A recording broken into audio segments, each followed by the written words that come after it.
Vos heu plantejat alguna volta com voleu passar a millor vida? Preferiu la incineració o un soterrament tradicional? Hem eixit al carrer per averiguar-ho.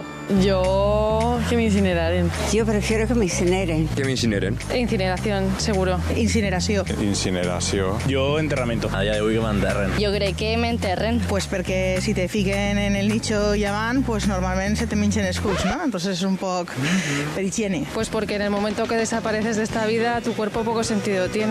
Yo soy cristiano y se defiende el enterramiento en vez de la incineración. Porque es como que si me entierran luego me comen los gusanos y no quiero. Es como que me da un poco de asco, no sé. No me gustaría estar en un ataúd. Perquè és el que s'ha fet sempre. Perquè per tradició, perquè la meva família sempre s'han enterrat tots i pues jo també. Así mis familiares me pueden dejar las flores en las tumbas y todo eso. Que las echen donde han venido, a la tierra, al mar, a la vida, donde quieran. Al mar. A mi ja m'està allà.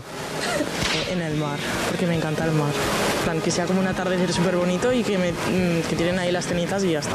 Que inclús el meu... És a dir, on em fiquen les cendres, també és fora, que tinc l'escut del València, jo també.